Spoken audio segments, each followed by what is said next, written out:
there like? Is it really cold as everyone, like, as in Summer. every city in Canada? It's like summer.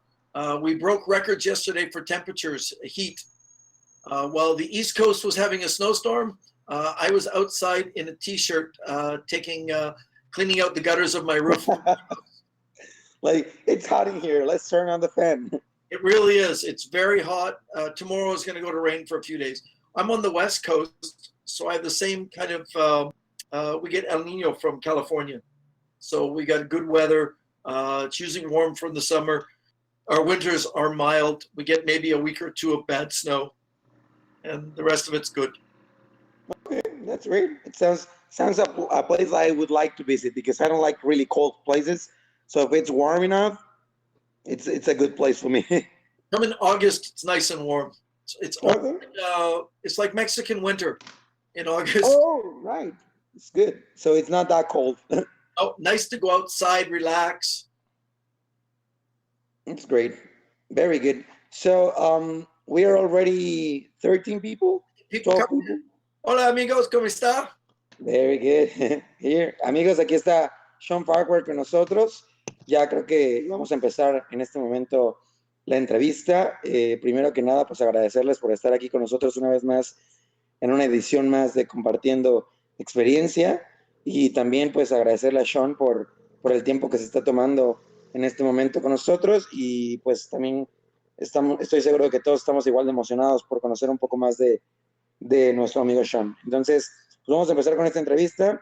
De nueva cuenta, muchas gracias por estar aquí y vamos a disfrutar todos, ¿vale? So, Shawn, I was just giving the bienvenue, right? The welcome to them.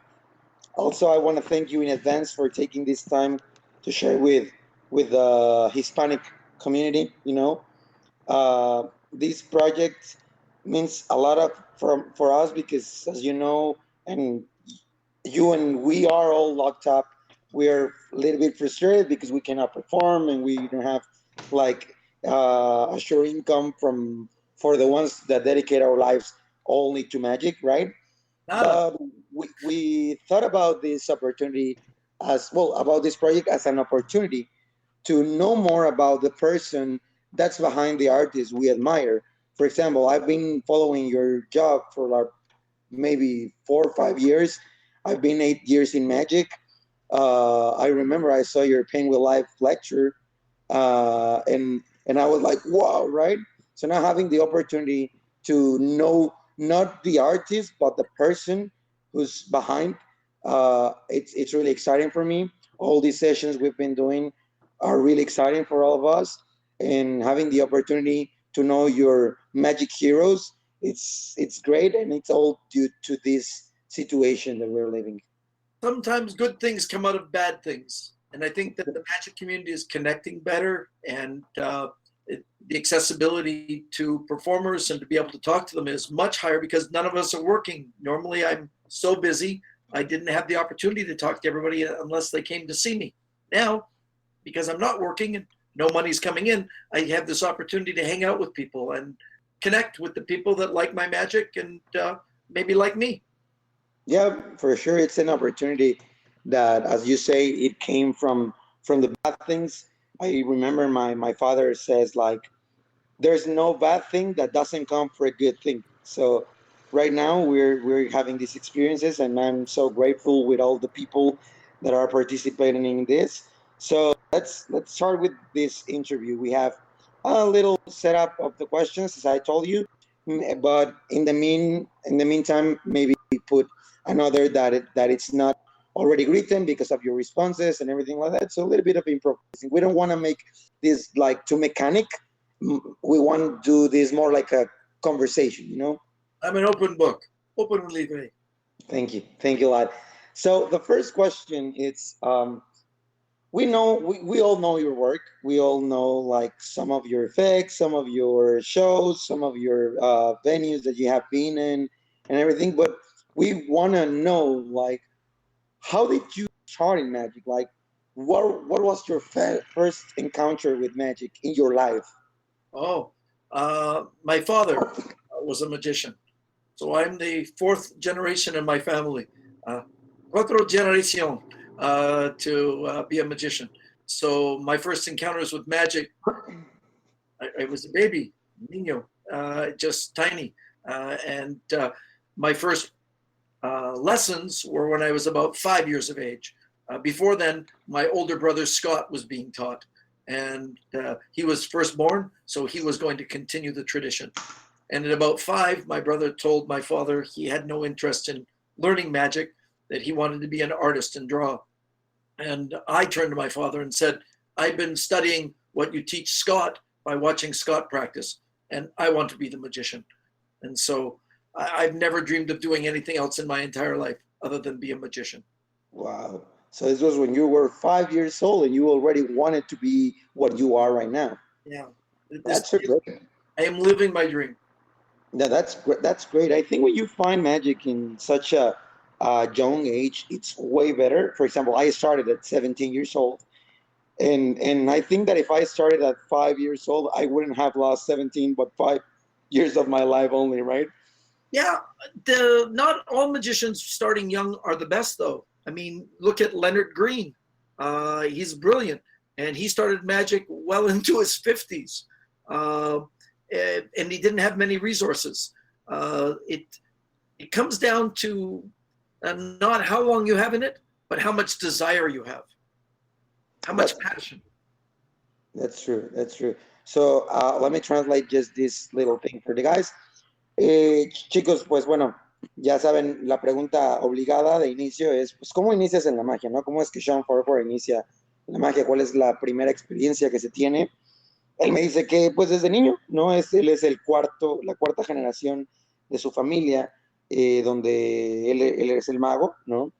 Tiene su hermano Scott, él nació primero que Shawn Farquhar, y su papá le estaba enseñando a su hermano, pero llegó un momento en el que su hermano le dijo a su papá que él no tenía ningún interés en convertirse en mago, sino que él quería ser un artista de dibujo, ¿no? De otro tipo de arte.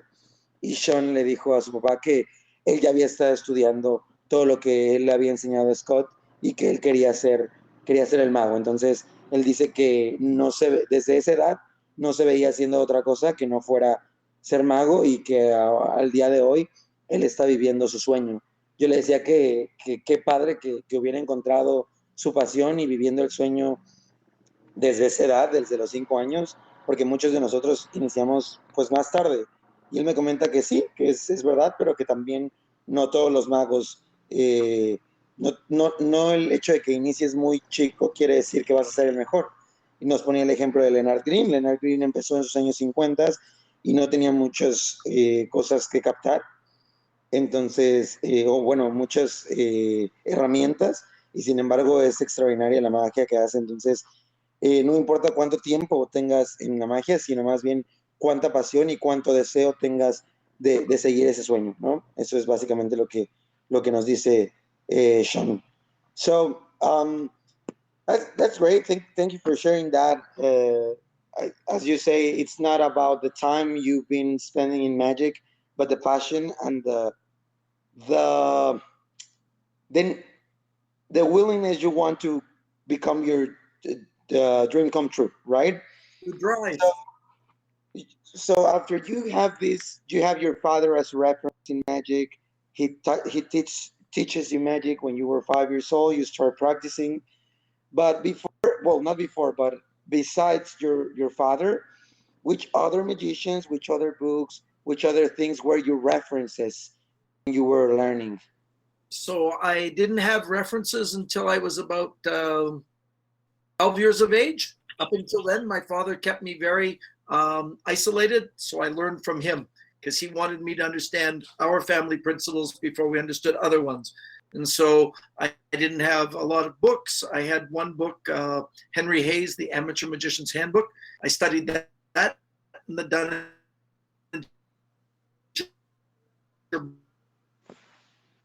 book. At that time, and then Carl. You won't know John Gilliland. You won't know, but brilliant magicians in their own way, and they each taught me in different styles. I lost one was the connection. Very. there was a gap in the connection, so I didn't listen. I only listened about So the just book. to explain, The book you had, what was the book you said? Henry Hayes, Amateur Magician's Handbook. I have 9 copies of it now. Wow. I collect them just because it was my first book. It wasn't until I moved to the West Coast and I was introduced to magic clubs, and then I found other mentors. And the ones you don't know are like John Gilliland, Tony Yang, these people, Carl Hemian. Carl was a dove magician, so it was very stage. John Gilliland was close up, was very precise. Tony Yang was a bartending magician, so he was very funny. Each had a different style. And so I learned different things from each of them. And then I met mentors like Mandrake the Magician and Jerry Andrus, and later Johnny Thompson, and people who, mentored me, Martin A. Nash, on other things. I still have mentors. Not all my mentors are older than me. Some are younger than me. I look to all different magicians for different lessons. Wow. Okay, so you have many, many references. Like, you could not only say like 1 or 2 or 3, but many, many things, because there's different disciplines and different like techniques, right? So many guys say I am a coin magician, or I'm a card magician, or I am a dove magician, or I'm a stage magician, or a children's magician. I am all of those. In my show, in my career, I have done all those, and I try to do the best I can in all of them. Some people focus and become perfect in one thing, and many people say, oh, Shawn is just a card magician.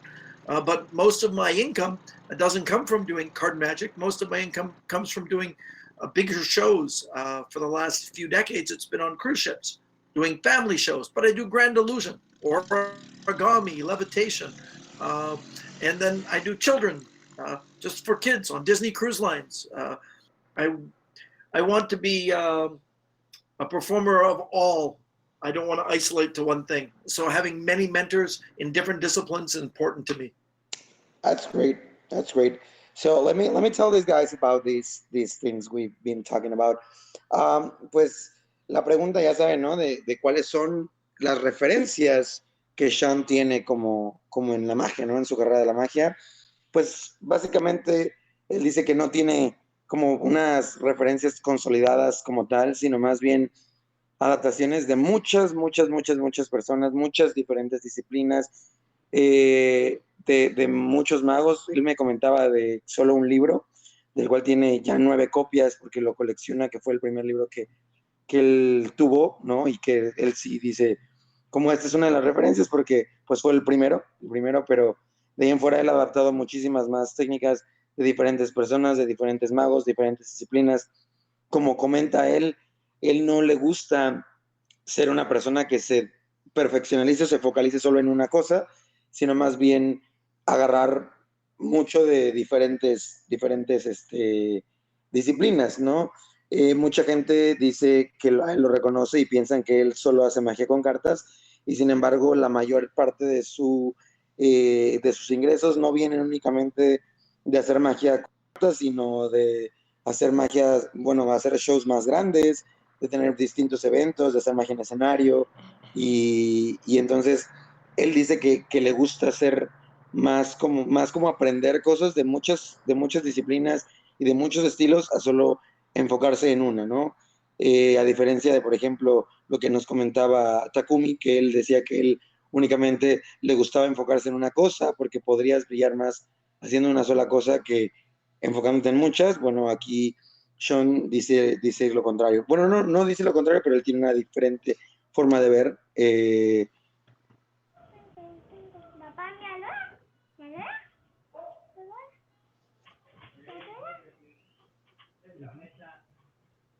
Shawn, can you hear us?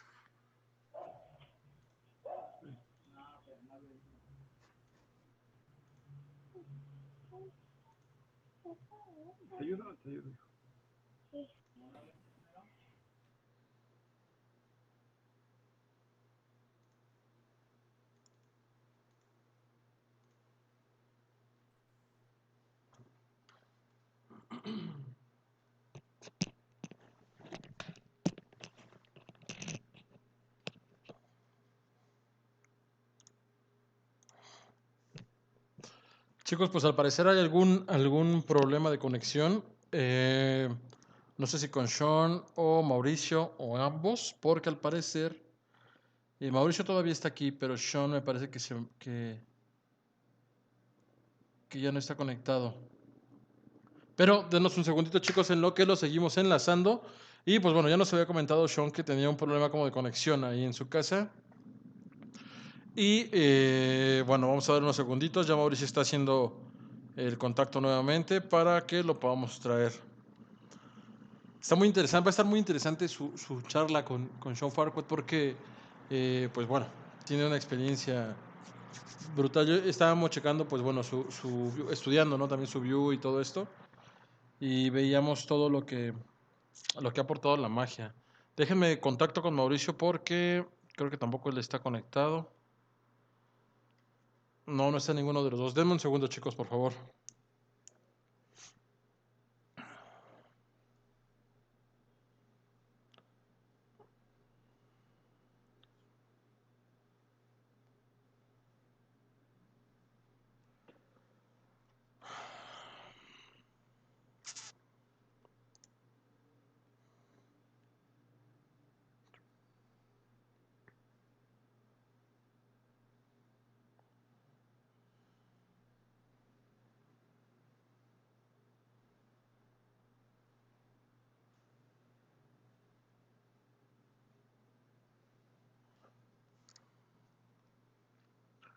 Ok.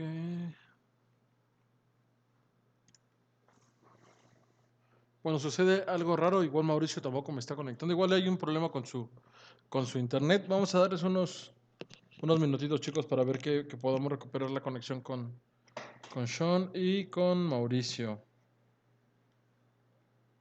Denme un segundo, le voy a marcar.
Cállate.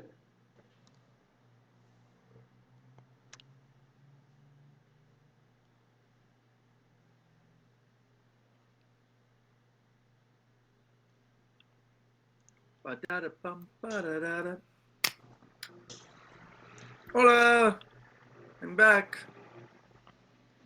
It seems like Shawn, hola. Hola, Joe. ¿Cómo está? Hello, Shawn. We Fine. have a problem with the Mauricio connection, but in a few minutes, he's back. If you want to continue to speak or we can wait, it's okay. I'm good with whatever you want to do. Did you see my card trick? Did it look okay? Yeah, okay. If you esperamos tantito a Mau Cross. Yo creo que ya no tarda en conectarse, ¿no? Ok, sí, ya de hecho le estoy escribiendo ya para que se conecte. Okay. Perfecto. Okay, in a few minutes, Mauricio is returned for a week. I'm here. Sorry. Okay. I don't know what happened. Perfectly. You froze and you were like, We all froze. I lost my connection. Did you lose your connection as well? no, I did It was imagine only me? just you. Oh my God. I thought like, what happened? Let me just set up this correctly because I changed from my device. It's good. Okay. Oh, So- Brandy saved the day. Muchas gracias, Brandy. So we were talking about like the references. I explained them all the things about that. Sorry for this intermission. So yeah, the next taking this conversation we were having, like after you told us about your references, there's, as a magician, I think there's always one effect or always one trick that marks our life like forever, right? Not necessarily the one that makes you get in love with magic, not necessarily the one that um, that is the first you saw, but one that was so powerful for you that you just lost your mind and got full, maybe even knowing some magic or not. So for you, what is that effect that you say like, whoa, this is the best thing I've ever seen, and this is the thing that has me with the feeling that what the heck just happened?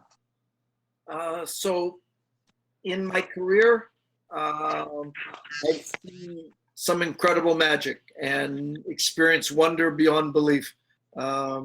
Most of the stuff by Juan Tamarit, when I didn't know how it worked, was the most amazing. And I tried hard not to learn how his worked for years. I bought the books but never opened them for a very, very long time, wanting to keep that mystery. But I saw a video about 9 years ago, and it was to music, a very similar feeling to my Effect Shape of My Heart, if you've seen that.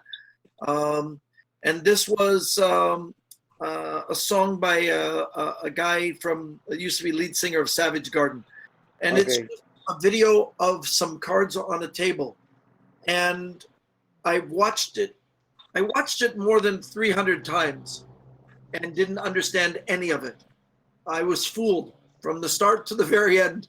After 300 viewings, I still saw no technique. And it still to this day fills me with a sense of wonder. I understand how it all works now because I spent a long time to understand.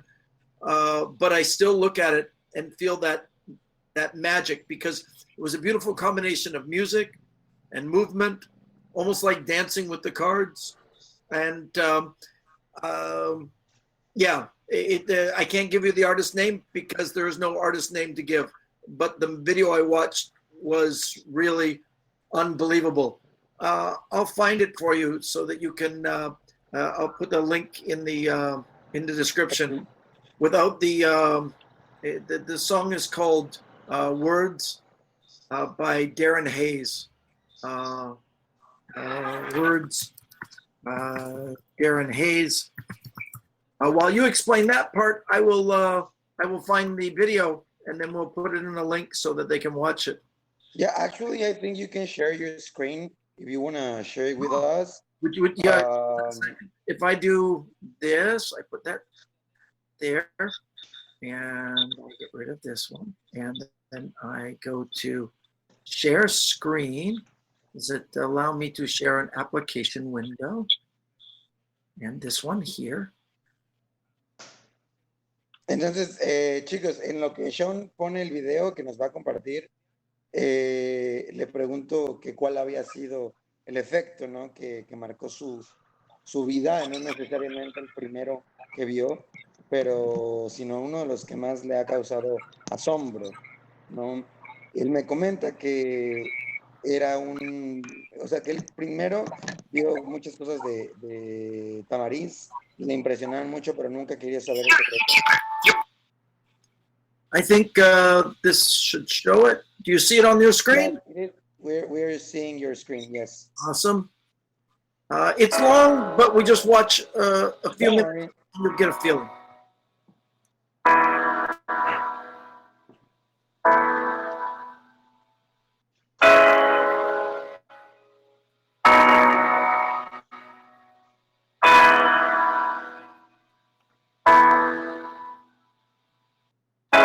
Give me a taste of what's to come. Give me a medicine. Teach me a lesson maybe I deserve to know. Cut me down to size and paralyze me with the contents of your pretty little head. give me somewhere else to go. Give me one thing. Tell me something I don't really need to know. I am so afraid of breaking what we made. It is delicate and lovely, but it's a weight above me. And your words are like weapons, but you keep them inside. They cut like a knife, and you keep it together. All those feelings inside, there's nowhere to hide but away from me. And I just wanna listen to your words.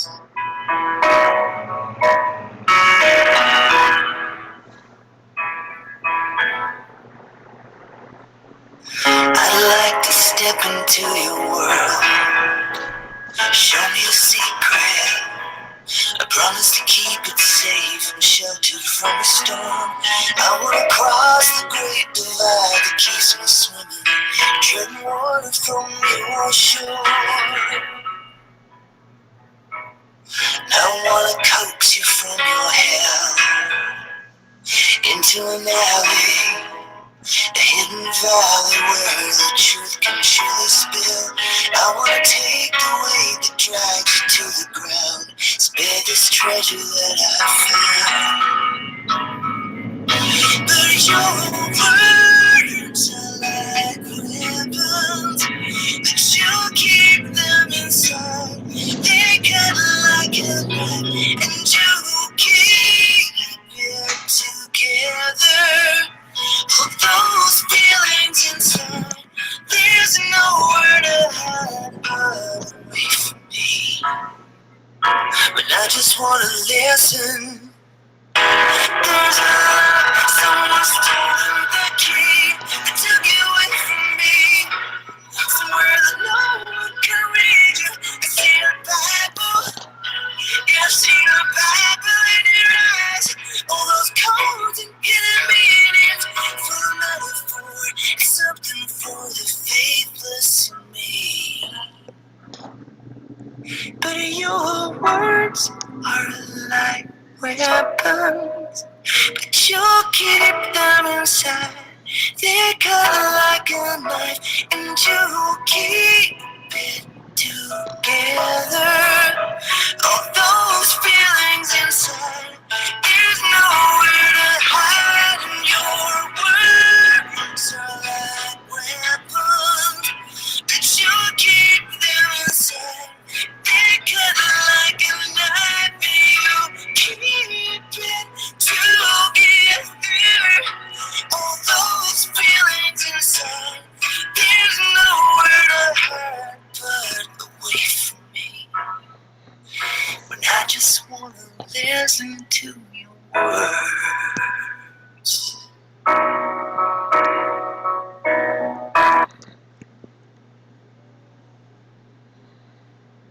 Did I lose you? Is that That was amazing, and I was completely fooled by that one. from start to end, right? There are no moves, no double, Yeah, there are no move. there's nothing. I mean, when you look at it, none of the moves we know are used in it. It just seems when the card is torn in half, it becomes the two hearts. Just Pure magic. yeah, that's the piece of magic to this date that still inspires me to create good magic, because I love the music, I love the speed, the emotion, and that feeling of wonder that, you know, we as magicians don't get very often. We're supposed to know how all this works. We're supposed to. As you say, we're supposed to. But I'm sure we don't. No, I'm pretty sure we don't. That's a really amazing video. It's a really amazing effect. I understand now why that inspires you to create good magic, because that's such a good thing. As you say, the fact that the turning card, and then he shows you all of these cards with the faces up, and then they vanish, and then the hearts, and they vanish again, and then all the deck gets quiet, and you're like, what did he do right now? just crazy. It's visual. There's no fast actions. You're not trying to fool people. Everything is very slow and methodical, and the music brings it all together. Yeah, and now you know exactly how that's done, I believe. I do. That's great. Every moment of it. So you said you saw it like 300 times, and you couldn't like see what was going on. So how did you find out what was going on there? Like trying and trying and trying and trying? No, I contacted the people in charge. Darren Hayes is a singer, used to be with Savage Garden, and he moved from London to Australia.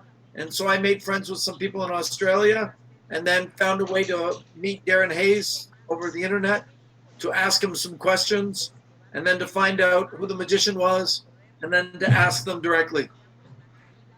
Wow. So I never have figured. He's like, I cannot sleep until I find out how that's done. So I'm gonna contact this magician, right? I reached the point where it was first it was beautiful, then it was inspiring, and then it was sad that I had no clue, and then it became frustrating, and then it became depressing. That each level was, but I should know something.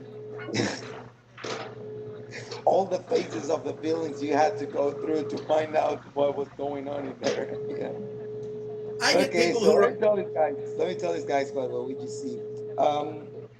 Pues ya vieron el efecto que nos hablaba Shawn, dice sus efectos favoritos. Dice que este efecto es lo que lo inspira a él a seguir creando buena magia, buenos efectos, porque pues, ya lo vieron. La verdad, a mí me encantó. No tengo la más mínima idea de cómo está hecho el efecto. Si alguno de ustedes sabe, me impresionaría mucho, porque como dice Shawn, no hay movimientos, no hay técnicas, no hay nada raro.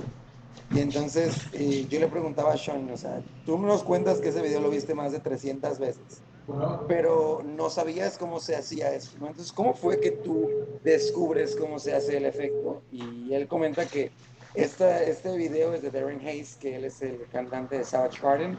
No sé si alguien esté familiarizado con Savage Garden, es una muy, muy buena banda. De los 80s, más o menos. It's from the 80s, right? The Savage Garden. In 1990 something. Ah, ok, de los 90s. Ok, entonces, dice que el Darren Hayes vivía en Londres, después se fue a mudar a Australia. Shawn tenía amigos en Australia, y los contactó. Y contactó a Darren Hayes por la internet, le preguntó quién había sido el mago y pues directamente Shawn lo contactó para saber cómo se hacía este efecto, ¿no? Pero lo que comentaba Shawn es que este efecto para él marcó varias capas, ¿no? Para el principio fue impresionante, después fue inspirador, después fue desmotivante por no saber qué estaba pasando, luego fue frustrante porque él pensó que debería saber lo que estaba pasando, incluso como él comenta así de, es que yo debería saber lo que está pasando, pero no lo sé. Entonces fue tanto sus ganas de querer saber cómo se hacía que pues finalmente contactó al mago que lo hizo directamente, ¿no? Y pues, es un muy, muy gran efecto. Do you know if there's any special name, the name of the effect, or he only designed it for this video? It was done now, I just looked in 2007, and everything was created just for the video. It didn't use anybody else's techniques. Wow. O sea, me comenta Shawn que ese efecto fue especialmente creado para el video, que nadie más usa las técnicas. Ahora Shawn ya conoce el secreto, pero pues finalmente tuvo que pasar por muchas cosas para saberlo, ¿no? Y qué padre que alguien tenga el compromiso o las ganas de descubrir cómo se hace algo hasta llegar a ese punto de contactar al artista directamente. Y porque me imagino que no fue fácil. I imagine it was not that easy to contact with Hayes. I mean, like, he was a super rock star, and just connecting with those people when they have a lot of things to do, it's really difficult. Muy difficult. But I admire the commitment you have with yourself about, like, I want to know how this is done, and I'm going to know how this is done. I needed to know. I just, for my soul, for my soul. For your own mental health. Very good, very good. Well, thank you for sharing that with us. So that would be the thing that has marked up your brain, right? It Now, really gives a defining effect. a defining effect. That's how we would call it. Now, you find this effect like early in your career, I imagine, right? No, it was late in your career where you find it. 2007. 2007. I thought in 2007 it was when you contact this Nope. guy. When I found it. Oh, you found it. And how long after did you take until you contact this guy? By the time I was in touch with him was 2010. So 3 years it took you to, since you saw it to the time you, wow, that's really good. So this video is inspiring for you. You have been creating things from this inspiration, but for you, what do you think it's the best thing you have created? And not the best because it's the one that you sell the most, or the best because a lot of people tell you, oh, this is the best that you have done. But personally, for you, like the one, maybe the one you use the most, maybe the one that you feel the most proud of have created. I don't know, like just for you, what's for you the best thing? That's a really difficult question. It's like asking a father to pick which child is better. But there's always one. Yeah, I don't know. I guess it comes down to, I can narrow it down to a few things like my cups and balls and shape of my heart, my signed card and sealed deck. That's amazing. Sheer luck, the book test. All four of those are torn to pieces, the torn and restored photograph. They all represent chapters in my life, and they're all different styles. Torn to Pieces was the first thing I really released to the magic community, and I love it because it's personal and powerful and puzzling. Shape of My Heart, my card trick is not, it's powerful, but it's not puzzling. It's more an emotional experience, like watching dance. The book test is comedy. I wanted to find a way to make mentalism funny. And I think it's puzzling and comical and interactive. I don't know if I could actually. The signed card and sealed deck is one I don't perform much. I love it. I did it a lot back in the 90s and then the early 2000s. I did it for the World Championships in Beijing and in Sweden and in Den Haag, and I'm very proud of it too. I think the one I perform the most is Shape of My Heart, which is this beautiful card routine done to music by Sting, and I love it because of the emotion it evokes from an audience. As a performer, that's the one thing I need is response from the audience. Magicians will like, the sign card trick, or mentalists maybe like the book test, but humans love Shape of My Heart, and my job is to entertain humans. So I guess if I had to pick one, it would be Shape of My Heart, just because of the beauty around it. The feeling it brings to people, right? Yeah, definitely. Yeah, because I think it's really important to connect through the heart and through the emotions with people.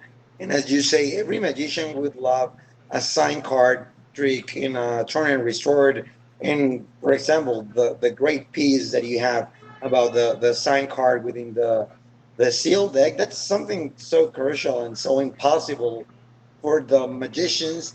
But maybe, yeah, it is impossible for laymen as well, but something that it's impossible, puzzling, and it creates emotion, it's super powerful to people because they don't know techniques, they don't know like these kind of things, but they know their feelings. JJ asks a good question that will actually demonstrate the idea. He asks, what's the difference between the sheer luck Fool Us version and the Sherlock original version. So they look exactly the same to an audience.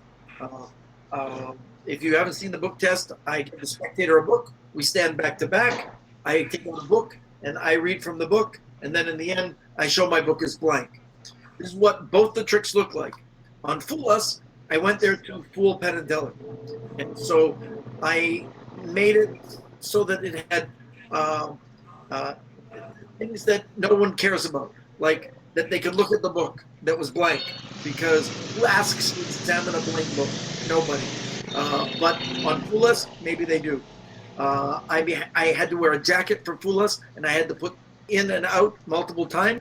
That was to give them the impression that maybe I was switching it, but then in the end, let them know I wasn't.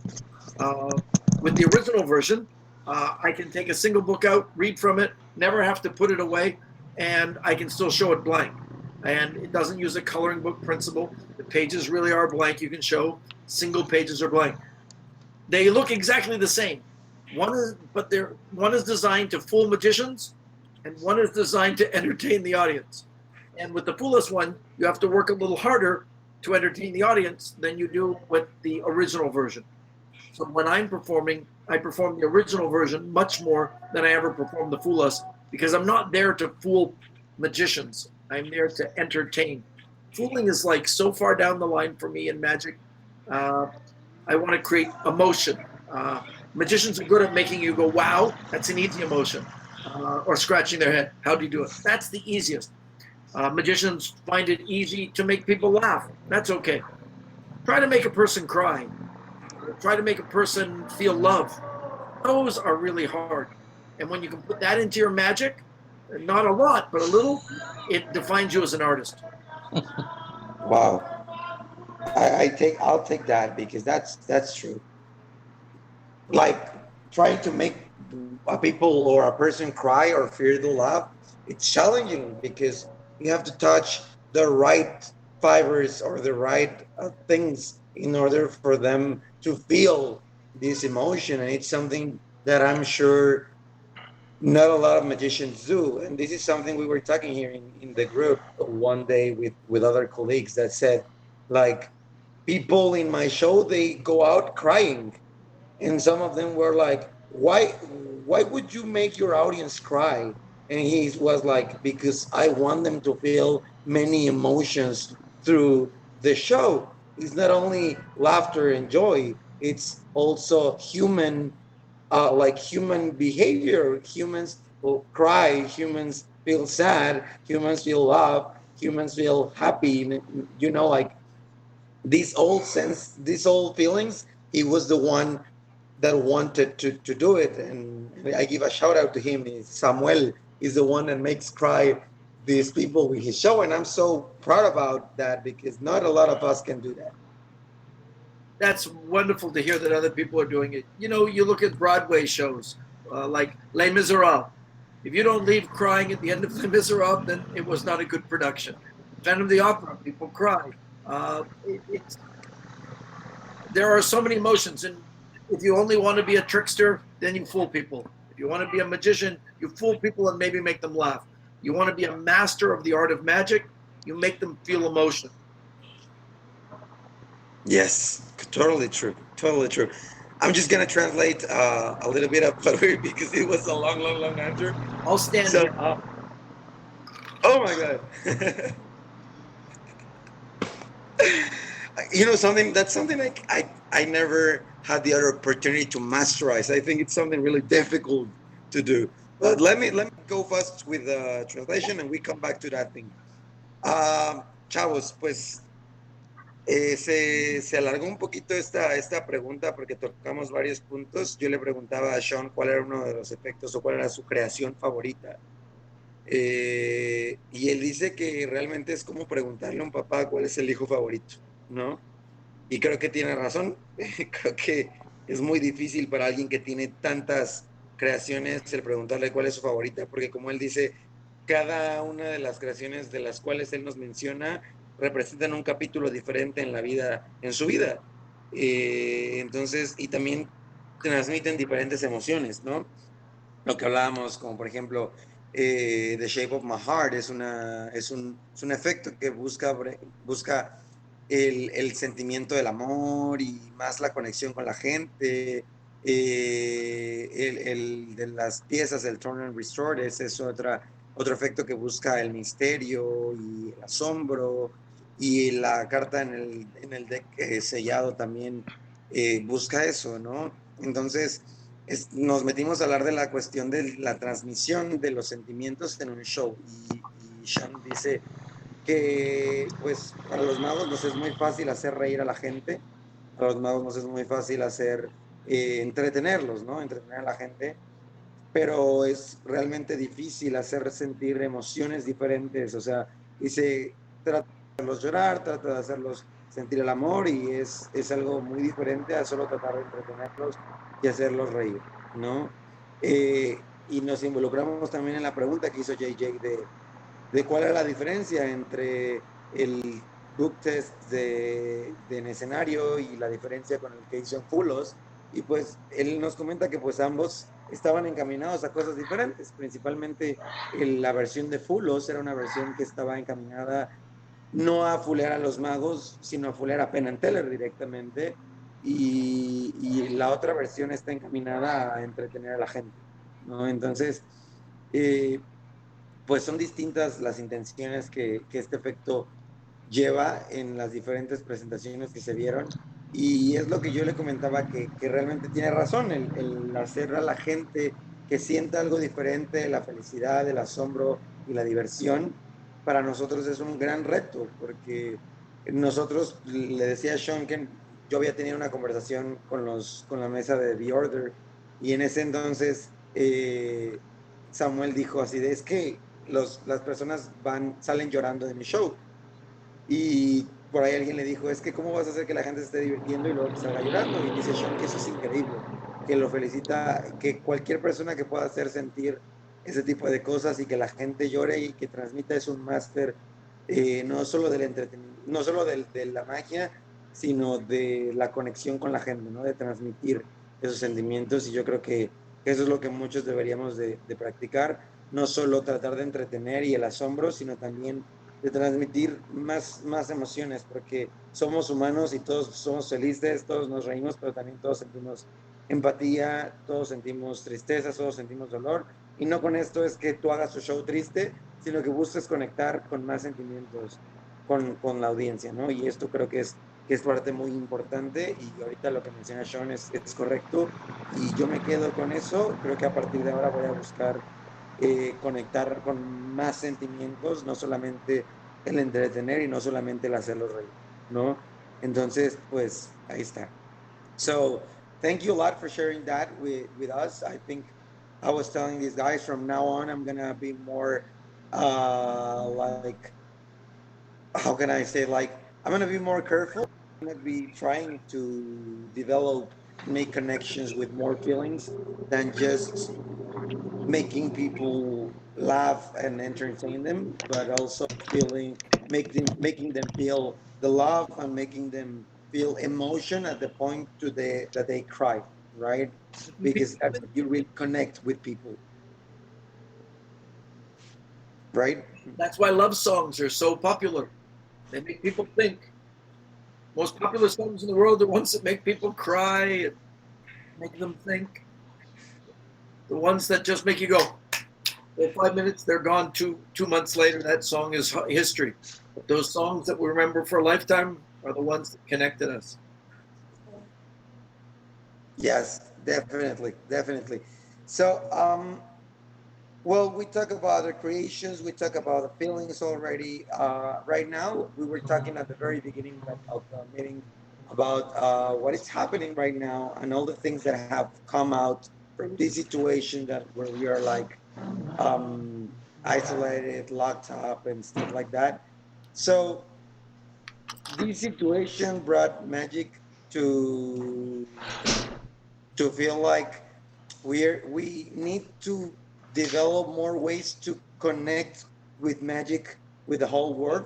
Like, for example, right now a lot of magicians are doing like virtual magic, are doing like virtual shows, and trying to make content in Instagram and different social media, like following easy steps where they read your mind and stuff like that.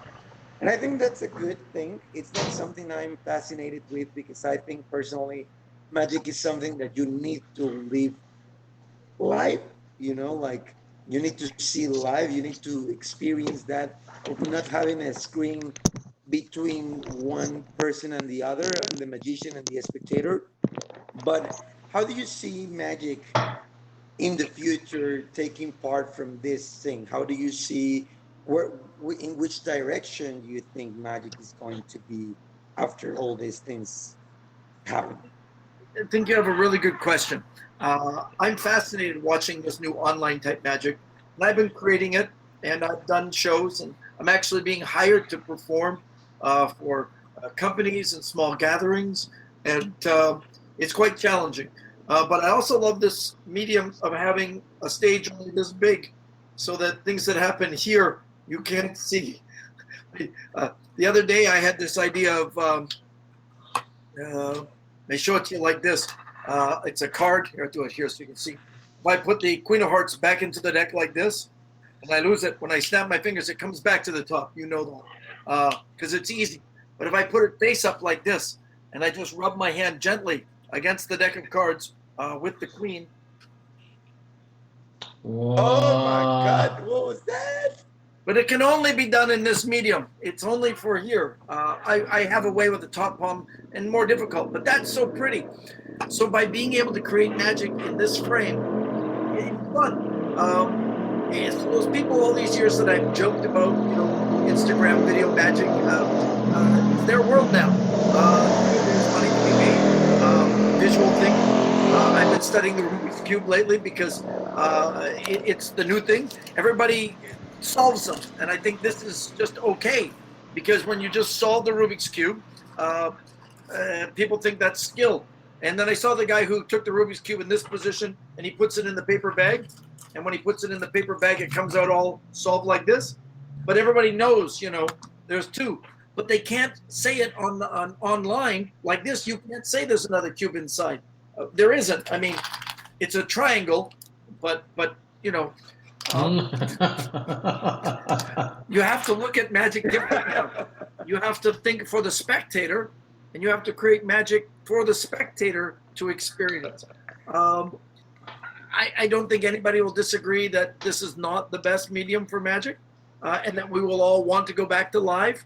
And I believe we will go back to live. I don't think soon.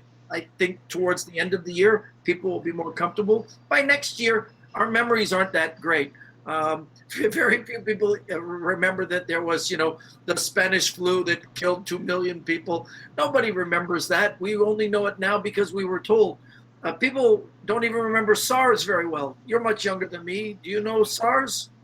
Yeah, well, I've heard about it, but I don't know. Because you just heard about it. I performed during SARS with Johnny Thompson and Danny Sylvester and Lee Asher, all with masks on in China, while thousands of people were dying around us, and we did shows. I know it sounds crazy, but it was the first real pandemic that we were experiencing, in my lifetime, and we didn't understand it. So we just moved. I think maybe you'll be able to look back on this someday and go, Shawn was an idiot. But I think in 2 years, most people will forget this even took place. It will be so far out of their normal thinking, because people are resilient, and the reason the human race continues is because we're obnoxious. We just move forward all the time, and we will move forward. We'll find a vaccine. We will find ways to help people. So I don't think it's going to change magic. I have friends that say, "Oh, they'll never want to pick a card again." I disagree. Magic only happens in the minds of the spectator, and it's easier to make that magic happen when you and I are in the same room. I can still make it happen here. I mean, I can do things that are weird, that will work, but most of it isn't. I've been working with a new magic trick. Are you familiar with Inject 2.0? Inject, it sounds familiar to me, but I don't remember exactly what it is. It's so cool. It's like, Oh yeah, the app, right? it's, yeah. Yeah, I know I can what it is. on your phone to go to Google and Google a picture, and I can tell you what the picture is. Yes. This to me is amazing magic. I ask a spectator, in this situation, take your phone and Google a picture of something you've never seen before, like an elephant on a motorcycle. And they're thinking about it, and I tell them from the comfort of their home. This is even stronger magic than if I were in the room with you and asked you to Google it. Because if I was in the room with you, maybe I could peek, maybe I could see, maybe a friend is helping me by looking over your shoulder. But in this situation, that magic becomes even more powerful. So I think there's a good and bad for it. I don't think it's going to change magic, but I think it's making us be innovative. And innovation is always a good thing. As we said at the very start, good things come from bad things. Yes. And magic will improve because of it. Very good, very good. So it's really nice to hear about like people thinking like you, because I mean there's other people like, for example, myself, I was like, I work for restaurants, I work close-up magic always, right? And I'm thinking about like, okay, so yeah, the quarantine is gonna be over, but the people is gonna be worried about their health, and people is gonna be psychotic in a sense about the germs and the bacteria and all the air flu and all of this. So for example, I don't see myself doing magic with a mask and gloves, and also I think like people is gonna ask like, who has touched these cards, how many tables have you been through, and all of those things. So for me, it was like, well, what am I gonna do? What am I gonna do? So I started studying like psychological forces for them not to touch the deck and stuff like that. But still, I'm the kind of magician that loves that magic happens in the hands of the spectators. You know, like I don't I think it's so powerful and so strong when you're not touching the deck and the things happen in their hands. So I was like, how am I gonna do it? And listening to you, like having this idea of magic, and also telling us the truth, like people forget, right? People are not gonna remember this always. As you say, they don't remember SARS, or they do, but the things were going as normal after some time after the SARS finished, right? And I think it's gonna be the same with this situation. Like, yes, we improved like the virtual magic. Yes, we developed new things, but at some point maybe it's gonna be the same. Not that quick. Maybe not this year or the other, but as you say, within 2 years, maybe people already forget, and maybe people, as we're used to have this close encounter and this close uh, relationship with people, they're gonna want to do it again, and it's gonna bring everything back to normality, right? I'll give you another example, and it's right to your region.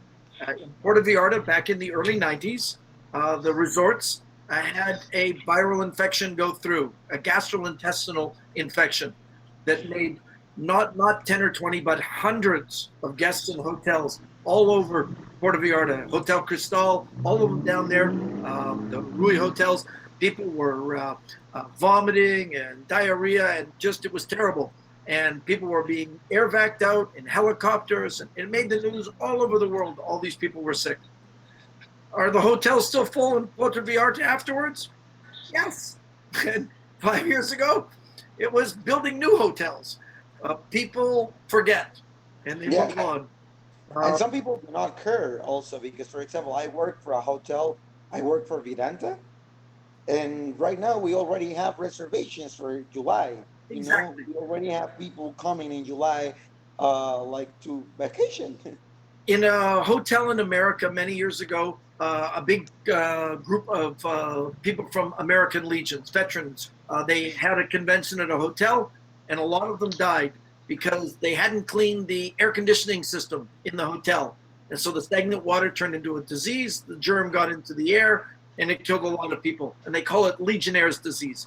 But it didn't stop people from going to hotels. We're still going to them. And everybody goes, well, how many of those hotels? And everybody said, oh, no one's going to stay in hotels anymore because, you know, those air conditioning systems are everywhere. And you know they're not all cleaning them. The fact is, you've not even heard of this before, but Nope. enough to remember it. And I remember all the problems with GI in PV, and people were like, oh, I don't even want to go to shore. And I'm like, yeah, for the next couple of weeks, people will be scared. In a month, people won't be scared. 3 months from now, we'll be sitting in a Carlos and Charlie's drinking beer that I can stir with my finger and no one will care. That's the truth. Yeah, definitely. I know a lot of people have died. This is horrible. But the human spirit always comes back. It always comes back.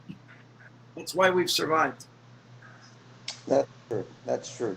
So I'm going to do a quick translation and we'll be back, okay? So, chicos, pues ya lo escucharon, se los traduzco. Pues básicamente yo le preguntaba a Shawn cómo que él ve la magia futuro después de que todo esto está pasando, después de que los magos hemos sido, pues no orillados, pero sí exhortados a crear contenido en redes sociales, la magia virtual, ¿no? Los experimentos que hacen varios magos con interacción con el público a través de las redes sociales, y yo considero que está muy bien. Como le comentaba a Shawn, yo no me considero un gran fan de todo esto que se está haciendo. Sin embargo, pues es una forma de seguir haciendo magia y conectando con la gente. Y yo le pregunto a él que cómo él ve la magia en un futuro, hacia dónde cree hacia dónde cree él que va a llegar la magia, y como él me comenta, él no cree que la magia vaya a cambiar como tal, ¿no? Porque pues han habido situaciones similares, ¿no? En el mundo, pandemias similares, no igual, ¿no? Por ejemplo, él está hablando del SARS, ¿no? Cuando estaba el SARS, ellos estaban en China haciendo magia, en un show donde gente estaba muriendo alrededor y ellos seguían haciendo magia, y hablábamos de varias situaciones que han pasado a través de los tiempos donde pues básicamente han habido este tipo de cosas, pero la gente lo olvida, y no es que lo olvide, sino que el espíritu humano siempre es resiliente y siempre quiere hacer las cosas como estamos acostumbrados a hacerlas, ¿no? Comentábamos, yo le decía a Shawn en el principio de esta junta, antes de que entraran todos ustedes, pues yo vivo en Puerto Vallarta, Shawn conoce perfectamente Puerto Vallarta, él estuvo pues varios tiempo en cruceros y me comenta que había venido aquí más de 600 veces, estuvo haciendo magia en cruceros, y que de hecho hubo un evento en hoteles donde todo el mundo se estaba enfermando y así, y es algo que por ejemplo yo no sabía que eso había pasado. Entonces le digo, es que yo creo que la magia va a tener un cambio pues radical por los restaurantes y por la higiene y por todas esas cuestiones. Y él me comenta que sí lo va a ver, pero pues no, realmente no por tanto tiempo, porque nuestras memorias recuerdan, pero nuestro espíritu es el que siempre quiere salir, ¿no? Somos resilientes, como él dijo, y él está seguro de que esto fue una oportunidad para la gente de crear contenido, y es algo que lo que podemos experimentar. Por ejemplo, él ha estado estudiando este marco, ¿no? Este escenario tan pequeño, y él lo toma como una ventaja, y yo creo que es lo que varios deberíamos de hacer, tomarlo como una ventaja y una oportunidad para crear cosas nuevas. Por ejemplo, lo que nos enseñó con el Rubik, increíble, lo que nos enseñó con la carta, ¿no? El ángulo, todo lo que puedes trabajar solamente teniendo este marco como escenario, pues es algo que podemos aprovechar. Como dice, hay cosas buenas que salen de situaciones, pues no malas, pero de situaciones inoportunas, ¿no? Como es esta, pero él está seguro de que todo va a volver a la normalidad, quizá no este año, quizá para mitades del próximo, a finales, para el 2022, tal vez todo ya esté de vuelta a la normalidad como todo lo conocemos, pero pues a seguirle dando, y no desaprovechar todas las oportunidades que pues estamos teniendo con esta era digital, ¿no?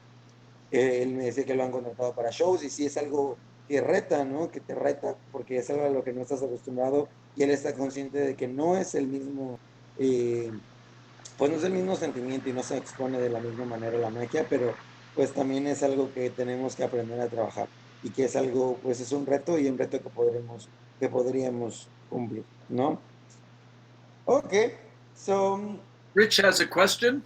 So yes, sorry, I didn't. yeah, he asks, do I have only one daughter? And does she do magic? And what happens with your legacy? I have one daughter, Una. Her name is Hannah, and she is 19. And she was doing magic since she was about 3 months of age. About 2 years ago, she told me she doesn't want to do it for a living. I'm okay with that. She's in university studying theater. She loves music and dance and acting. And I think that magic will always be a part of her life, but she won't be a performer of it. And I'm okay with that. My legacy will continue because I have taught other people, people like Billy Sway and Alexander are learning from me, have been for decades. Alexander is the current president of the International Brotherhood of Magicians for the whole world, youngest president in history. And I think Billy in a few years might be the president of it as well. And they're both very accomplished performers. And I'm proud of what they do. And I think that my secrets and my family secrets will continue, maybe not in my immediate family, but I consider them my sons. So I'm okay with that. That's so great. That's so great knowing that you have your legacy saved right there. As you say, not with your direct or your instant family, but with your family magic, right? With your magic family, which is super great. How old is this guy that you say it's now the president of the International Brotherhood of Magicians? 25. 25, and he's the youngest president we have had. Wow. Like he's 16. He has a very young face, so he looks about 16. You can all, if you have free time, on Facebook at Facebook/IBM Magic on their page. Every Monday and Wednesday, they have free lectures, absolutely free to watch all during this time. They did 28 lectures in 24 days to start it off, and they were amazing. Tonight is Michael Dardant, who is a brilliant magician from New Orleans who does impressions of me. He's very funny. They just had Lance Burton. They had Matt King, Oscar Munoz, tons of great magicians. And it runs for 24 hours. They keep it on for 24 hours, and then they remove it. And then it goes to their members section. But for all magicians, whether they're members or not, for 24 hours, they put them up on the Mondays. So you can go check that out. Mondays and Wednesdays, right? Mondays are the lectures. Mondays and Wednesdays are a talk show. Oh, okay, very good. And all of these other lectures that have passed before, they're not longer available there. Yeah, they take them and put them into the members section. But they continue to offer them for a long time. And if you want to see a lot of lectures for very reasonable, the price of a membership gives you a magazine and all those lectures to watch anytime you want to. It's got some pretty cool stuff in there.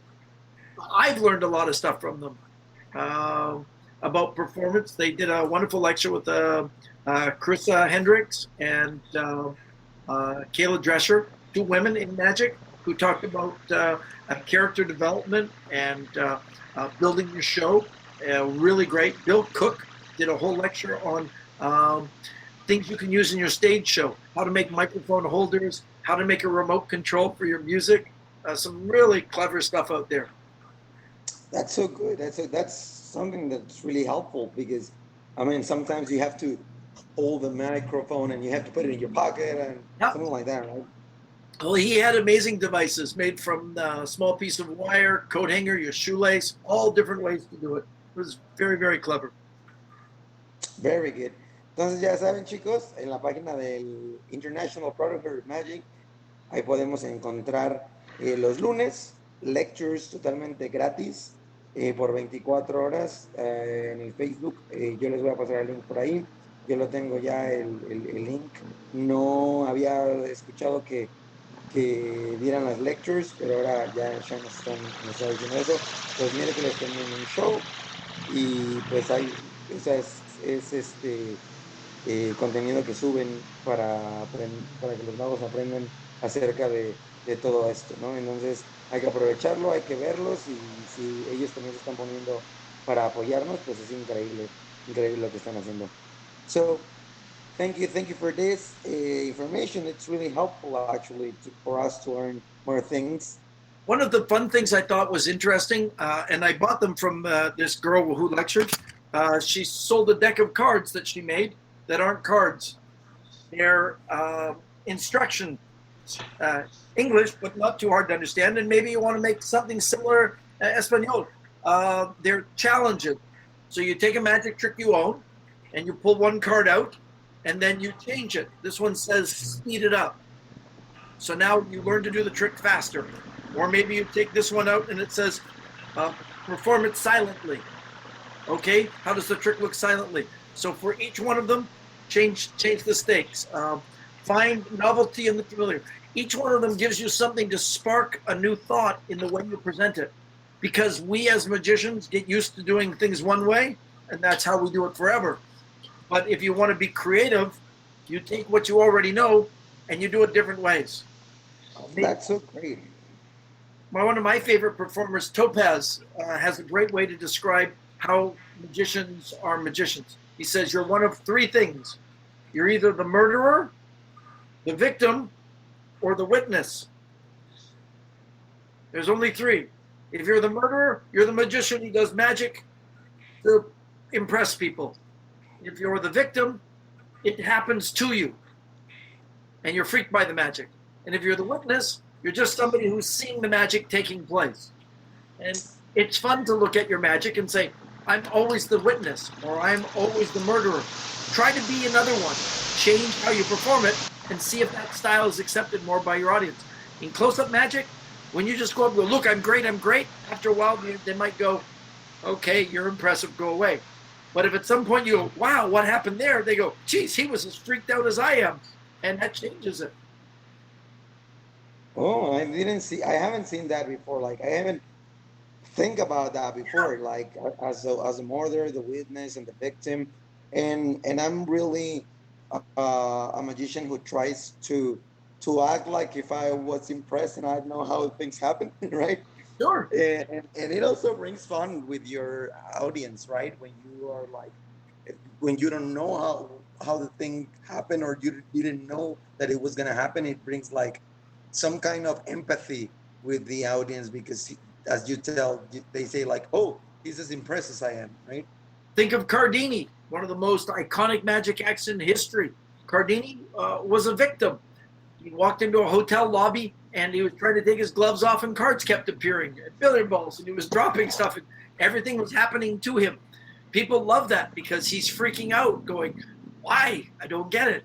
But then you look at like David Copperfield. He gets into a box and gets sawn in half. He is the murderer. I can do this. I am all powerful. So, for example, you know Mario Lopez for sure. Yeah. He would be like a victim, right? Absolutely. His cigarette act is 100% victim. Yeah, I love this. It's great. But when you see him do the cup routine, if you've ever seen him do the coins washing in the cup, and now he's the murderer because he shows you a cup empty, takes a brass coin and becomes silver. It's like he can make silver. I am the best thing in the world. I make my own money, right? So each routine can be different. Woody Aragon, he is the witness. In much of his magic, the cards just happen, and he's watching with everybody else going, I don't know why, but this happens. That's true. That's so true. He's totally a witness. I don't care. You decide. It's not me, it's you, right? Totally. Okay, so let me translate this to these people. Pues nos estaba comentando Shawn de la cuestión de las cartas que vieron, que hacer nuestra magia un poco más como un reto para nosotros, el poder cambiar cómo hacemos las cosas, si las hacemos callados, si las hacemos más rápido, más lento, hacer algo diferente, ¿no? Él me explicaba de que puede ser 3 tipos de mago, ya sea el asesino, la víctima o el testigo, ¿no? O sea, como asesino, tú te impones así de yo puedo hacer esto, yo soy pues bueno, muy bueno, y la cuestión de la víctima es como Mario López, de que todo le pasa, como lo conocemos de magia siniestra, y si eres el testigo, pues tú solamente dejas que la magia tome su lugar, ¿no? Que tome el curso que tiene que tomar. Eh, entonces, esto es algo muy interesante que lo menciona Sean, porque yo jamás había visto la magia desde ese punto de vista, jamás había visto pues la magia así como del asesino, el testigo y la víctima, y creo que es algo que podemos poner a prueba, tratar de ser alguien diferente en cada vez que practicamos algo, y eso es algo que yo creo que sirve mucho, ¿no? So, uh, for you right now, what is the next step for your career? What is the next step that you feel like doing? So for the last 33 years, I've worked as my primary was cruise ships, crucero, and I got to cruise the entire world from top to bottom, and it was fun. But in September of this year that just passed, I opened my own theater, a small one. I wanted to not have to work for 1,000, 2,000 people at a time, and I didn't want to do close-up table to table. I've done all of this. I wanted to make the perfect place to see magic perfectly, and so I built a small little theater that only seats 30 people. It's an hour's drive for me to go to work, and it's called Hidden Wonders. I built this beautiful, and when I mean built, I built. I sawed every piece of wood, I painted, my wife sewed the curtains, and we built a 30-seat, beautiful little intimate theater, and I hid it. It doesn't say theater. If you walked by it, you wouldn't even know it was there. It looks like a Chinese tailor shop, and it's in Chinatown in Vancouver, and the only way to find out is to buy a ticket, and then the address is given to the people. And when they enter, they're in the lobby of a tailor shop. They go into the change room, and from the change room, they go into my theater. And 30 people at a time get to experience up close. The furthest person is 10 feet from my nose. Everybody experiences a 75-minute show, hour and 15-minute show of interactive magic. And I wanted it to be special for me, so the show changes every night. The audience picks the show. It's totally interactive. I know the opening.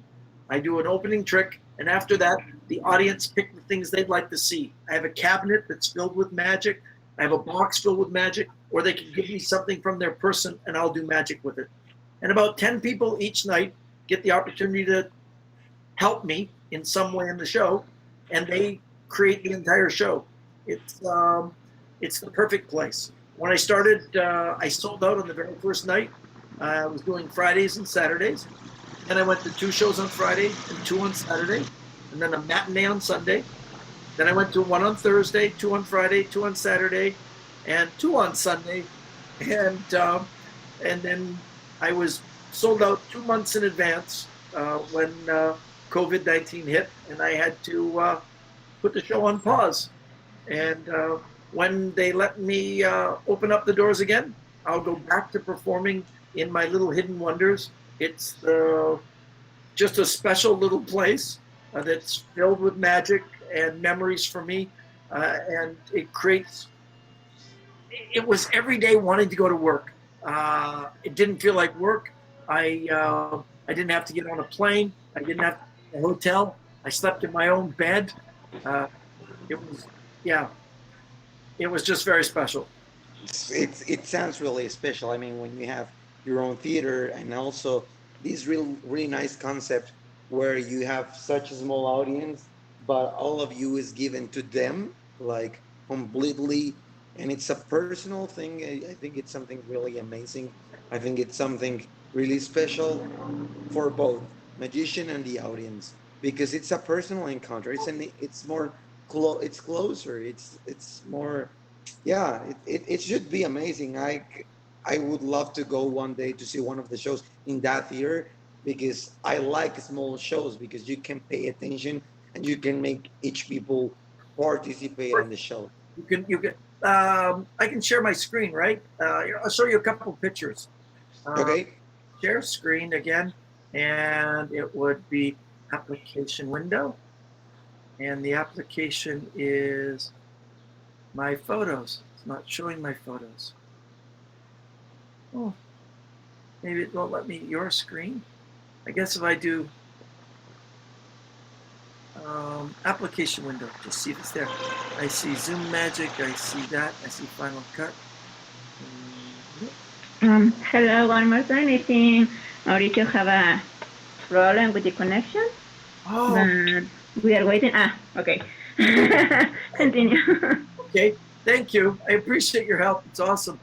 Maybe if I just do this, it says share my screen and I can share. It won't let me share photos for some reason. But if I hit this,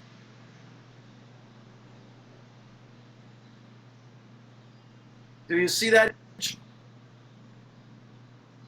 think now my microphone might be muted. We can hear you pretty good. I'm here. Do you see my screen of the photos? Yes. Let me just. That's not the one. Boom, boom, boom, boom, boom. Boom, boom. Where is the photos? It's taking. Oh, it closed. You see that picture? Nope. Nope. Yeah. See, it doesn't want to show the photos. Maybe if I go into a folder. I see you. I'm seeing yourself. Yeah, and I'm saying share application window, and it doesn't show it. Well, I can't show it to you. I'm sorry. I thought maybe I could show you a few photos of the theater, but you can go look. Go to hiddenwonders.show. If you go to hiddenwonders.show, you'll see a couple pictures of the theater. And I'll send them the link. If you want to write the link here on the chat, maybe we can. Then you can take a peek later. www.hidden Wonders. I love them. Hidden Wonders. It's really nice.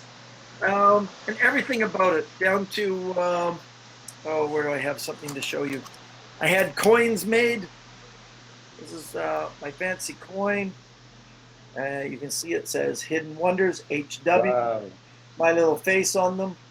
And then I had, what else? Look, coasters and cufflinks. You have great marketing on your theater then. Oh, yeah. And the people loved it. The experience was very strong. It was very magical. 80% of the people came. I was their very first magic show. They'd never seen magic live. And I made people cry. And I made people laugh. And I made people think. And people were coming back 3 and 4 times to see the show because it was different every time. That's so great. Having a different show every night. So good. Makes it exciting. Very good.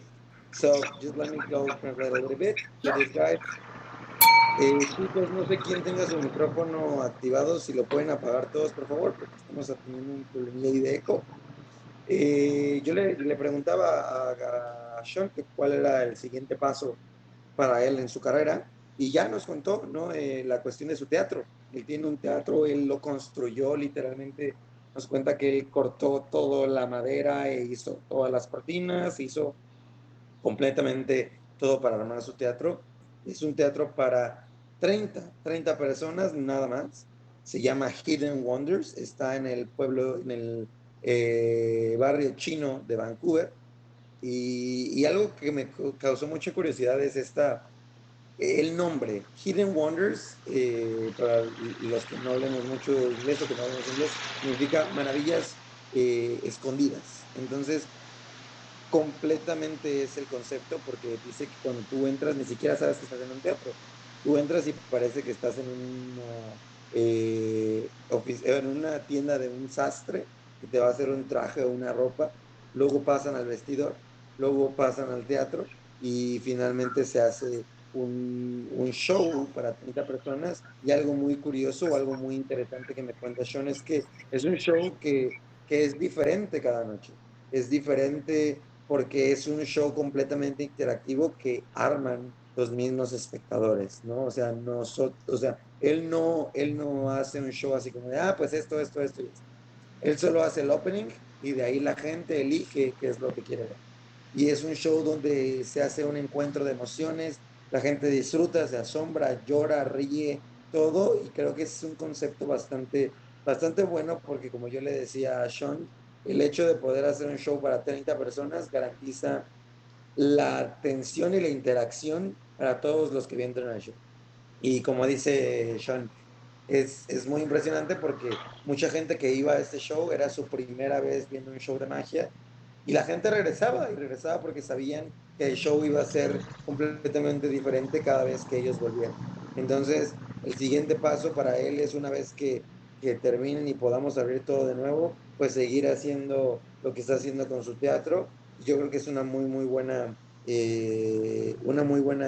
idea y una muy buena manera de exponer la magia y más cuando está haciendo cosas como crear sus propias monedas y dar el marketing correcto que se merece, porque, pues como él dice, ya tienes shows en sold out en 2 meses antes, ¿no? Entonces ya es un proyecto que está funcionando y qué gran ejemplo de compartir la magia de una manera, ¿no?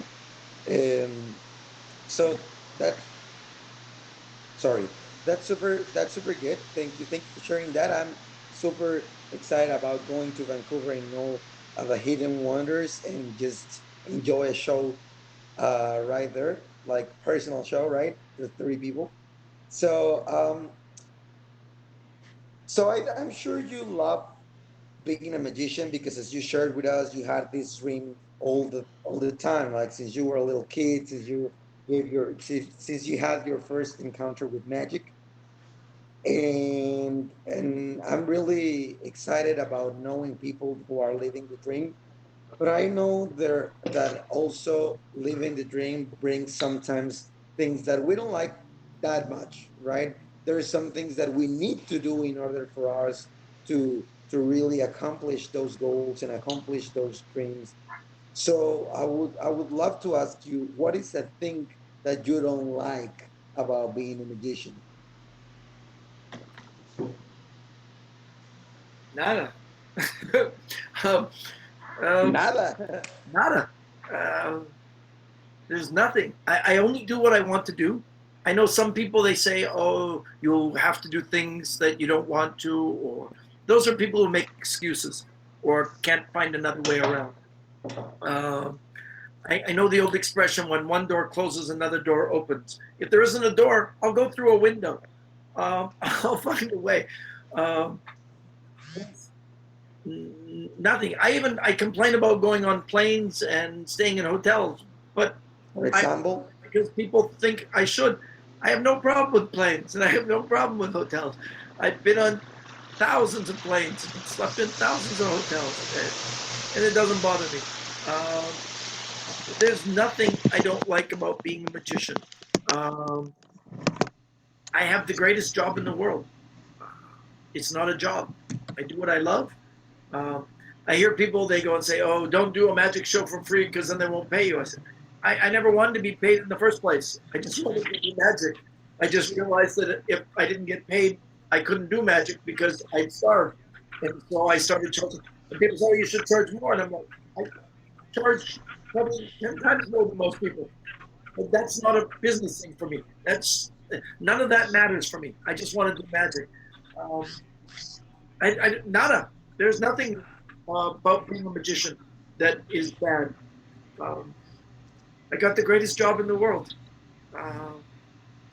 Yeah, when I worked on cruise ships, everybody said, oh, the captain has the best job. I said, no, the captain doesn't.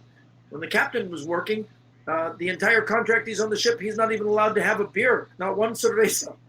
I only work 1 day out of every 7, and I have a beer and sit in a hot tub, and someone cleans my room and makes my bed. I can't think of a better job. I get to be with my family. I raised my daughter on a ship. She learned to walk and talk while sailing in Mexico. She spoke her first words in Puerto Vallarta at the Hotel Cristal in a swimming pool where I taught her to swim. We spent summers in Mazatlan and Zihuatanejo. I took her to Rome I got to see the entire world with my family, and somebody else paid for me to do it. It doesn't get better than that. I can't think of a better job in the entire world. I do what I love. I do it when I want to. I only say yes to the things I want to do. And I've always done that, even when I didn't have a lot of money. It wasn't about money. It was about the love and the passion for this. I love magic. I love people who love magic. It's so great to hear that, because I think you're the first person that tells us that you like everything about being a magician. I mean, every magician we have interview before, there's always something they don't like. They don't like about it, right? Even if it's a little thing, but they all have been saying something. And just knowing someone that doesn't complain about anything and that doesn't have anything that they don't like about being a magician, it's so great to do it, right? Well, to hear it, right? And Such an open, sorry, such an open field. Magic is so big. Yesterday I was learning to weld. I was actually learning to weld because I want to make a magic trick, and I don't want to teach somebody how what my magic trick is, and I need to weld, so I'm learning to weld. It's really fun to learn. Weld is like with metal. Oh yeah, okay. Yeah. I'm doing it all. It's crazy. I woodwork. I work with glass. The Omni deck that you saw, I made this. I work with lasers. I find magic is the greatest job because I can do anything with it. The bookcase, I built that bookcase. Wow. I made that whole bookcase, I made it. I made the brick wall. That's not a real brick wall. It's a fake wall. I painted it to look like a brick wall. Wow. That's amazing. So you're a magician, a carpenter, an engineer, a mason, and everything, right? I do everything because it's all part of my magic. Wow, that's so inspiring, you know? I would never have imagined that you have this commitment and this passion for magic to the point that you do every single thing that you want to do. I eat, sleep, and drink magic. If you cut me, I would bleed magic. Yeah, you would bleed cards. Wow, that's so wonderful to hear, and that's, as I tell you, it's so inspiring, because that's how I see myself with magic, like not having an excuse and not having anything against it, right? And listening to you speaking about this as if it is, well, as the love of your life, and it's something that you just eat and live and be. It's something super amazing. So let me tell these guys, because it's something really exciting for me. Pues ahí está. Yo pregunté qué es lo que no te gusta de hacer magia. No le gusta, no hay nada que no le guste. O sea, le gusta todo. Es una persona súper comprometida con la magia. Es una persona que para él no hay límites. Él hace todo. Está aprendiendo a soldar, está aprendiendo a manejar metal, hace carpintería, todo con tal de que la gente pues no sepa cuáles son pues los secretos o cómo es que la magia se está haciendo. Y esa es la cuestión que yo considero increíble, ¿no? El hecho de no poner ni siquiera, de no tener algo que no te guste, porque todos los demás magos que hemos entrevistado, todos nos han dicho mínimo una pequeña cosa. Y Shawn dice, yo no tengo ninguna cosa que no me guste, yo simplemente como, respiro, tomo, hago, todo es magia. O sea, todo en mi entorno es magia, y no hay nada, y no hay nada al respecto que no me guste, y eso considero que todos nosotros deberíamos de tener la misma pasión, la misma entrega, lo que hacemos, porque al final yo considero que la magia es mi pasión, y yo considero que es lo que me gusta hacer. Sin embargo, las situaciones de la vida a veces te ponen cuestiones diferentes, pero como él dice, él tiene la frase: si una puerta se cierra, otra se abre, y si no se abre una puerta, yo entro por la ventana. O sea, eso es con algo que me quedo el día de hoy. No excusas, no imposibles, no nada. no complaints, no, o sea, no quejas, no nada. Y eso es algo súper, súper increíble, algo inspirador realmente y algo que yo voy a tratar de seguir, ¿no? Porque esta es un ejemplo donde las cosas se pueden hacer de esa manera, solamente es cuestión de entregarte, ¿no? Y pues muchísimas gracias. Thank you a lot for sharing that with us. That's something that really, really, really inspires me. As another friend says, that's so inspiring for every one of us. So thank you for sharing that. So, well, we know now that you don't feel like there's anything you don't like about being a magician, and we've talked about your family and your brother and your daughter and everything like that. So you said that your brother wanted to become a painter, like a drawing artist, right? And your daughter studies theater, right? So you yourself, are you into another kind of art? Do you practice other art? Do you play any instrument? Do you anything different in an art form than magic? Magic, magic, magic. Everything magic.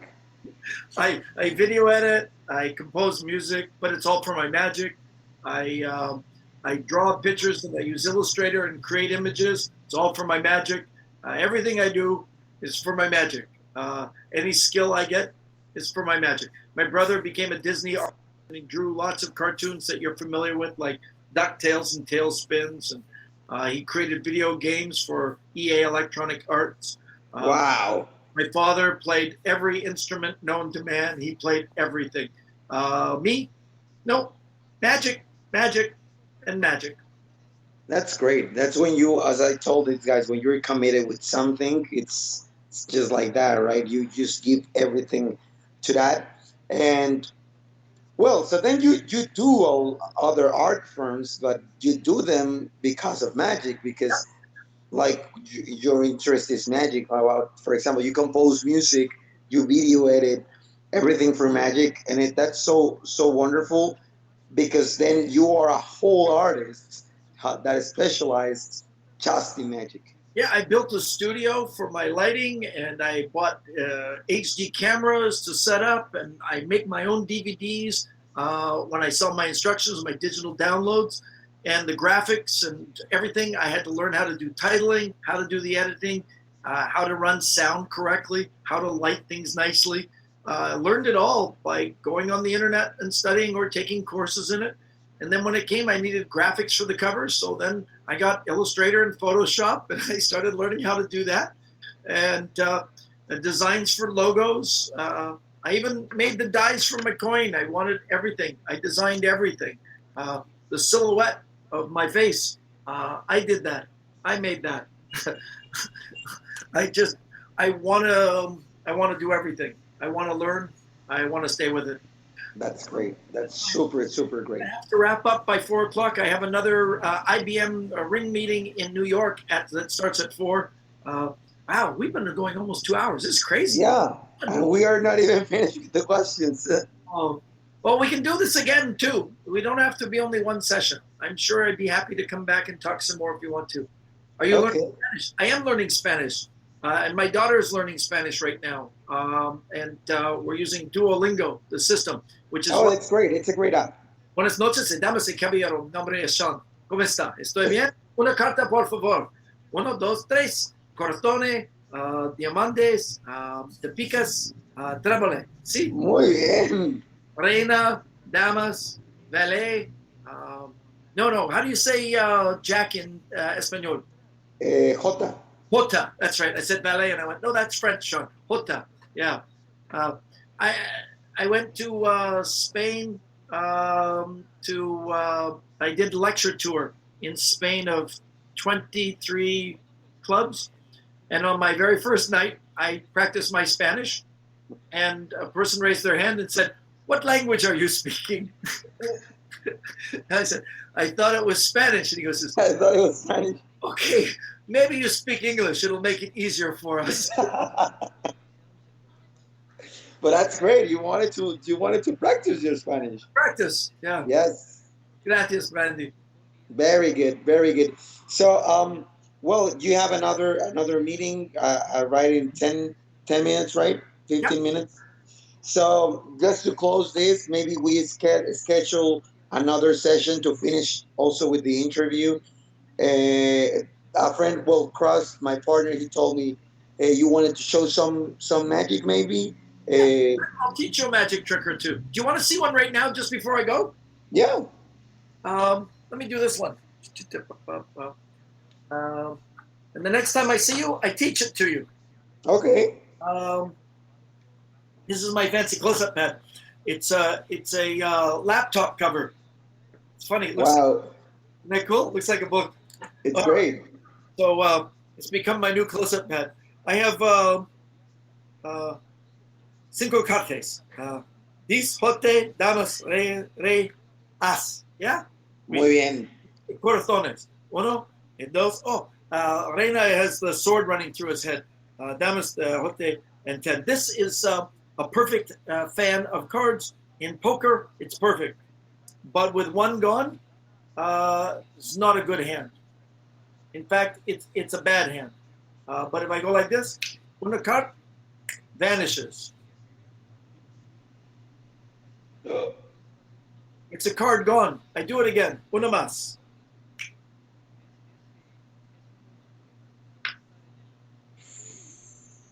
That's two gone. I do it again so you can watch.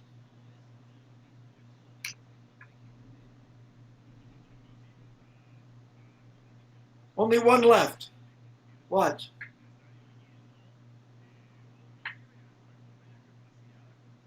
No. Would you like to see them come back?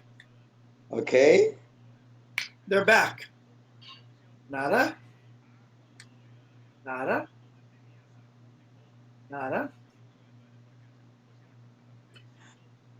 Wow. That's so good. I think it's a fun trick. It's really fun. It's really fun. I mean, I didn't know what you do, but it Muy was fácil. muy fácil. Muy fácil. Aplausos. Muy bien, muy bien. Pues chicos, me comenta Shawn que él tiene otra entrevista a las 6 de la tarde, bueno, o sea, para él a las 4, ¿no? Entonces vamos a continuar con esta entrevista más adelante. Él ahorita nos mostró un truco, dice que la próxima vez que nos veamos nos va a enseñar a hacerlo y nos va a enseñar a hacer otras cosas más. Por el momento él se tiene que retirar, pero esto queda pendiente, no ha terminado y eso considero que es increíble porque llevamos 2 horas y no vamos ni a la mitad de la entrevista. Entonces vamos a dejar esto hasta aquí para darle chance a Shawn que haga las otras cosas también que tiene que hacer. Y pues nos vamos a poner de acuerdo, muy seguramente esto lo estaremos retomando la próxima semana o dentro de unos días. Y pues bueno, por ahorita, muchísimas gracias a todos ustedes. Thank you a lot, Shawn, for this time you spent with us. I'm going to be in touch with you so we can set up the date for the rest of the interview and having keep sharing among us, okay? So thank you for the time you have spent right now. Thank you for sharing this with us. Thank you for sharing your experience and your perspective of magic. There's a lot of questions we also want to know. We still want to know, but there will be more time to do that. One more time. Excellent. That's Excellent. Go. Goodbye, everybody. Ciao. Bye. Thank you a lot. Thank you. Thank you. Muchas gracias. Pues chicos, no terminamos la entrevista. La verdad es que las preguntas, Shawn se extendió demasiado en las respuestas, lo cual estuvo genial porque a todos creo que todos nos quedamos con algo de lo que Shawn nos acaba de comentar. Lamentablemente, o más bien afortunadamente para Shawn, él tiene otras entrevistas. Ahorita tenía uno con el International Brotherhood of Magicians, pero él ya nos dijo que vamos a hacer otra sesión para tanto terminar con las preguntas y también para pues que él nos muestre otra cosa porque él nos quería mostrar más magia y pues aquí vamos a estar para las siguientes. No sé realmente si quieras agregar algo más, Cross, aquí con los participantes. Ya Shawn ya se retiró. Yo les agradezco mucho por su tiempo. Perdonen también por las varias dificultades que tuvimos ahí con la junta. La verdad es que ni siquiera estoy en mi casa ahorita. Estamos aquí en otro lado, pero aquí estamos firmes con la entrevista. Y pues bueno, muchísimas gracias a todos por vernos. Yo creo que, no sé si Cross quiere agregar algo más, creo que no ha conectado su cámara. Pero si no, esto es todo por mi parte. Les estamos avisando cuándo va a ser la siguiente sesión con Shawn. Me voy a poner de acuerdo con él. Ya nos mandó algunos links aquí mismo en el chat para que vayamos y visitemos la página de su teatro. Y bueno, lo otro que me faltó de traducir, creo que fue la cuestión de que él directamente no practica ningún otro arte, como los demás artistas hemos preguntado. Él dice que no, pero realmente sí lo hace, sí hace producción musical y todo, pero él lo hace con la intención de la magia. Y pues bueno, esa fue la última respuesta que él nos dio, que él hace todo lo que él hace con la intención de la magia, diseña, hace un sinfín de cosas, pero todo con la intención de mejorar y con la intención de brindarle otro efecto y otra vista a la magia. Entonces creo que eso es algo que también nosotros tendríamos que aprender, que no hay excusas para producir y para hacer las cosas, todo se puede hacer mediante nosotros mismos. Y pues bueno, ahora sí, chavos, me despido. Muchas gracias por acompañarnos. Y pues yo los veo la próxima en la segunda parte de esta entrevista con Shawn Farquhar. ¿Ok? Muchas gracias a todos por estar aquí y los veo pronto, ¿vale? Muchas gracias, Emanuel. Aquí estamos.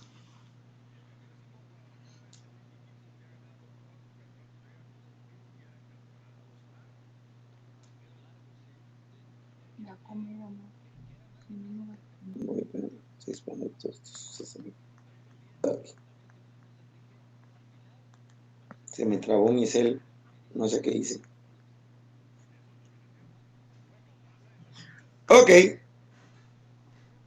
No manches, qué buena entrevista me aventé, la neta.